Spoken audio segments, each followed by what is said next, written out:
وسلم على حبيبه الكريم الأمين العزيز الرؤوف الرحيم أما بعد أعوذ بالله من الشيطان الرجيم بسم الله الرحمن الرحيم السلام عليكم ورحمة الله وبركاته. وعليكم السلام ورحمة الله.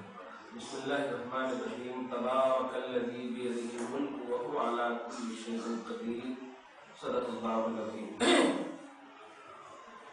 الصلاة والسلام عليك يا حبيبي يا سيدي يا رسول الله صلی اللہ تعالی علیہ وسلم. آج سے سورہ ملک کا درس ہے. کوشش یہی جاری رہے گی کہ ہر سورہ میں 63 ایپیسوڈ بنے انشاءاللہ. سورہ ملک میں کل 33 آیتیں ہیں. یہ سورہ بھی سورہ پارہ نمبر 29. ہاں 30 پورے ہو گئے کل. آپ 29 شروع ہوا ہے. کل 10 یا 11 سورہ ہے. 11 سورہ ہے 29 میں پارے میں، لیکن بڑے بڑے سورہ ہیں. ابھی جو سورہ ملک ہم شروع کیے ہیں اس میں کل 30 آیت ہے. تو کوشش یہ رہے گی کہ 2 پارٹ بنے اس کا. دیکھتے ہیں اگر 15 آیت ہو گئی آج سے کل 15 آیت. یہ سورہ مکیہ ہے. اس سورہ کا نام 2 الگ الگ بھی 3 نام ہے. سورہ شافعہ اور سورہ مانعہ اور سورہ منجیہ. اس سورہ کا 3 نام ہے. پہلا نام شافعہ، دوسرا مانعہ، تیسرا منجیہ. شافعہ اس لیے کہ حدیث پاک میں ترمذی شریف کی حدیث ہے کہ صحابہ کرام ایسے راستے سے چل رہے تھے. ایک جگہ خیمہ زن ہوئے، خیمہ لگائے. جہاں پر خیمہ لگائے تھے معلوم ہوا انہیں کہ یہاں قبر ہے، یعنی قبر پر خیمہ لگا. یہ رسول اللہ صلی اللہ علیہ وسلم کو جا کر بولے یا رسول اللہ ہمیں معلوم نہیں تھا، لیکن بعد میں معلوم ہوا کہ ہم جہاں پر خیمہ لگائے تھے وہ قبر تھی اور وہ قبر والے سورہ ملک کی تلاوت کرتے تھے. معلوم ہوا ہے.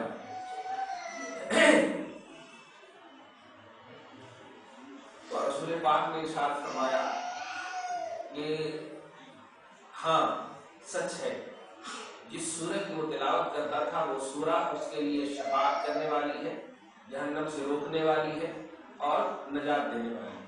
اس وقت فرمایا شافعہ شفاعت کرنے والی، مانعہ جہنم سے روکنے والی منع کرنے والی، اور منجیہ نجات دینے والی.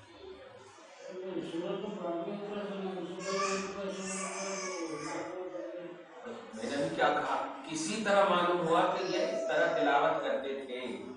اب جیسے کوئی قبرستان آپ جائیں اور کوئی بوڑھا بھی آپ کے پاس ہو اور اچانک بولنے لگے جانتے ہیں وہ قبر والے کو میں جانتا ہوں، معلوم ہو جاتا ہوں کون تھے کیا تھے کیسے. تو ایسے ہی وہ خیمہ لگانے والے جو صحابہ تھے نا، رسول پاک کے پاس جا کر بولے کہ ایسا ایسا ہے، اور مجھے یہ بھی معلوم ہوا کہ جس قبر پر ہم لوگ خیمہ لگائے تھے وہ سورہ ملک کی تلاوت کرتے.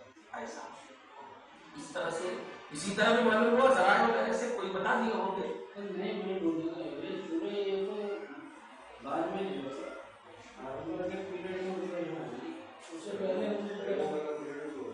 یہ کس کا پیریڈ بول رہا ہوں میں؟ رسول پاک کی بارگاہ میں صحابہ آ کے بولے یہ مکیہ سورہ ہے. مکہ میں آنے کے بعد ہی ان کا انتقال ہوا. ہاں ایسی جگہ صحابہ پڑاؤ لگائے جہاں پر یہ قبر تھی. اب قبر میں جو تھے وہ سورہ ملک کی تلاوت کرتے تھے. اس کا کیا مطلب ہے؟ سورہ ملک نازل ہو چکا ہوگا، ہو چکا تھا.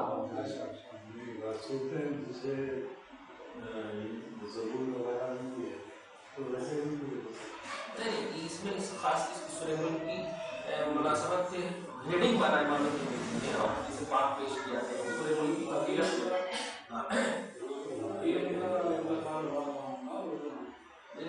مطلب یہ کہ آپ اس میں صرف یہ دیکھیے کہ سورہ ملک کی افضلیت اور عظمت کیا ہے. اب کیا ہوا ہوگا تحقیق میں جانے کی ضرورت کیا ہے. سورہ ملک کی عظمت یہ ہے کہ اس میں 2 بات ہمیں معلوم ہے کہ ایک تو یہ کہ اگر کوئی سورہ ملک پڑھ کر کے مر جاتا ہے تو اللہ پاک اس سورہ پاک میں یہ تاثیر رکھی ہے کہ یہ سورہ خود اس کی شفاعت کرے گی. شفاعت کرے گی، یہ تاثیر جہنم سے روکے گی اور جنت کے لیے سبب بنے گی نجات کا. ایک بات. 3 نام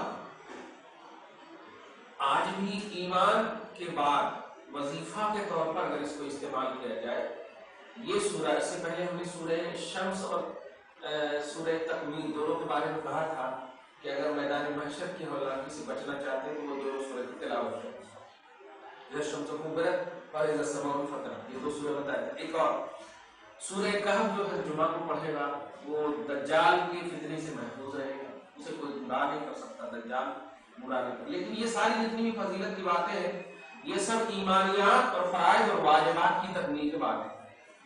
ایمانیات اور فرائض اور واجبات مکمل کر لیں گے تب جا کر یہ فضیلت کی باتیں حاصل ہوں گی. خیر، اب سورہ ملک سے اور سے بات دیکھیے، بسم اللہ کی کیا تفسیر ہے، اس سے پہلے کیا فرماتے ہیں. بڑی اہم بات ہے. لا يخفى على من انكشف بوحدة الحق وكثرة شؤونه وتجلياته المرتبة على أسمائه وصفاته الفائدة للحصر والإحصاء أن سعة مملكة الحق وملكه وملكوته إنما هي بمقتضى رقائق أسمائه وصفاته غير المتناهية الظاهرة على مرأة العدم فيلوح فيها منها حياة الأشباه التي لا غاية لها ولا نهاية يحيطها، بعضها مترتبة على البعض وبعضها مقابل للبعض، بعضها متصف بالشهادة والجلاء، بعضها بالغيب والخفاء.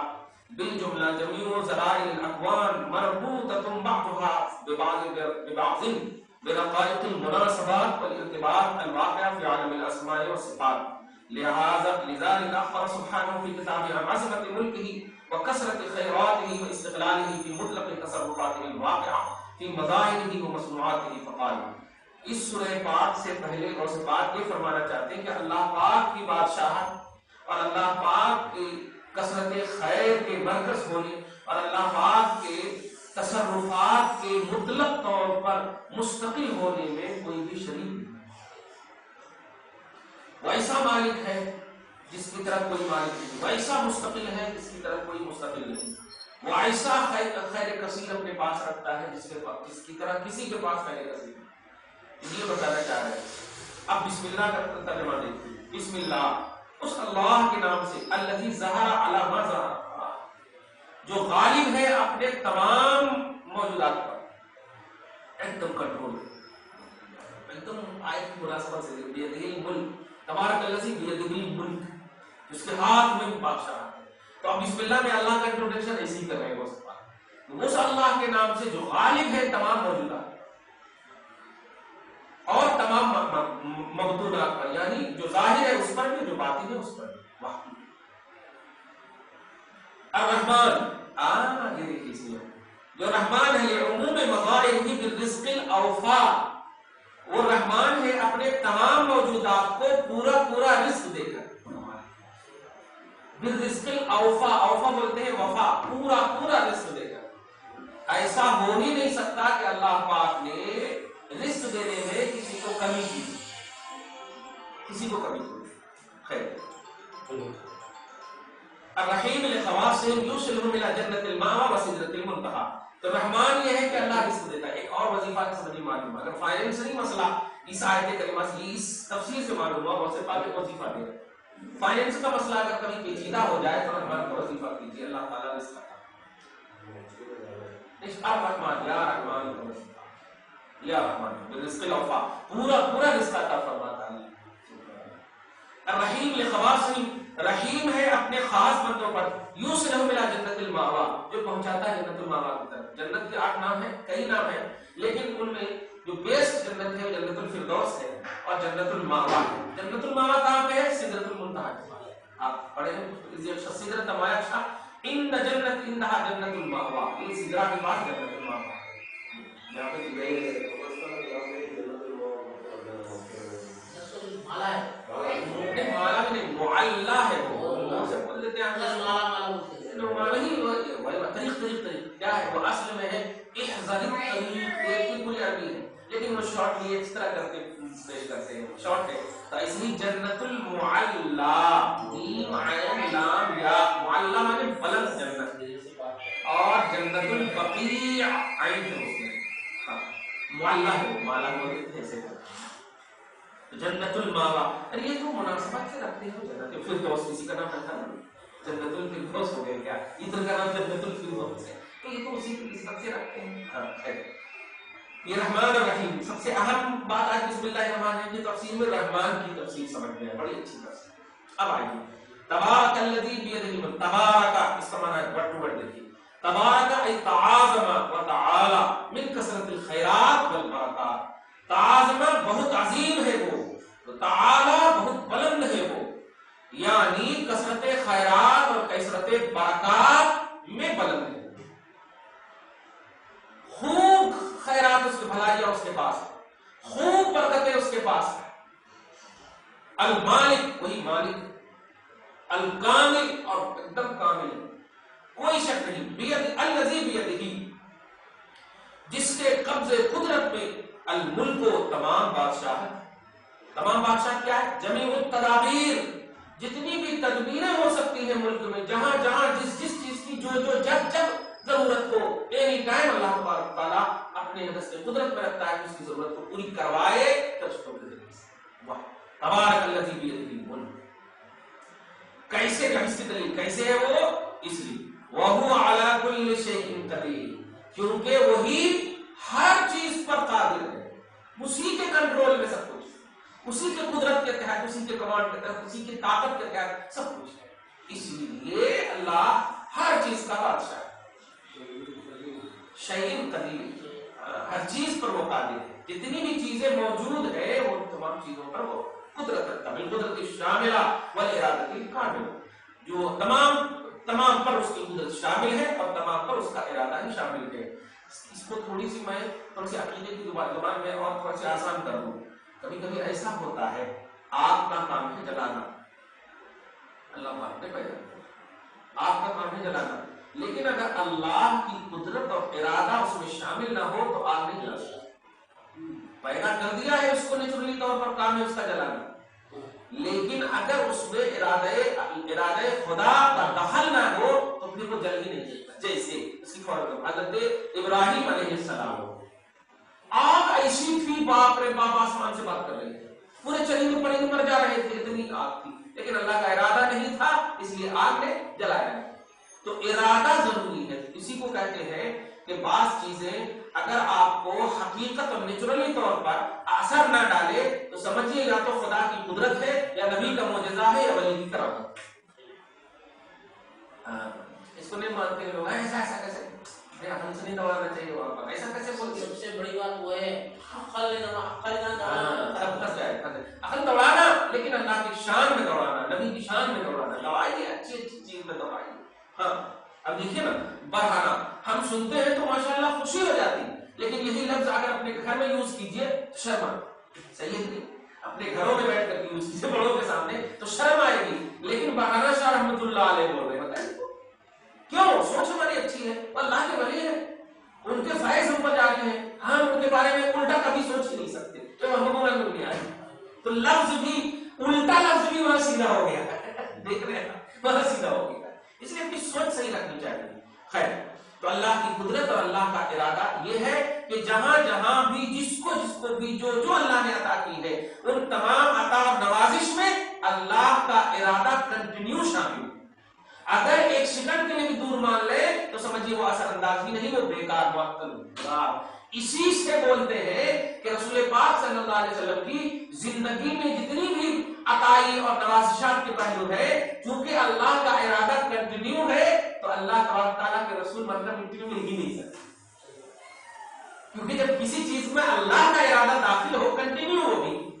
اب کنٹینیو کا مطلب یہ کیا ہوا کہ جہاں اللہ کی مطلب جو بھی چیز ہے وہ کنیکشن ایک دم ظاہری طور پر, باطنی طور پر ہر طرح سے ہے. تو اس کا مطلب یہ ہوا رسول پاک کو اللہ پاک نے کوثر عطا کیا, رسول پاک کو اللہ نے امت عطا کیا, جنت عطا کیا, یہ عطا کیا, وہ دولت عطا کیا, یہ جتنی بھی چیز عطا کیا, یہ عطا میں اگر اللہ کے رسول من کر مٹی مل جائے, امت کا کوئی معاملہ ان سے کنیکٹڈ نہ ہو تو معلوم ہوگا کہ اللہ نے اپنی عطا کو ختم کر لیا ہے.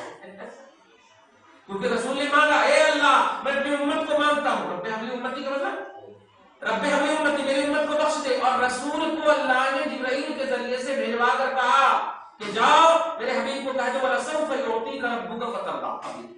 حبیب ہم آپ کو اتنا دیں گے کہ آپ راضی ہو جائیں گے. تو اب رب کی عطا ہو گئی. اب رب کی عطا اگر ہو گئی تو ماننا پڑے گا کنٹینیو,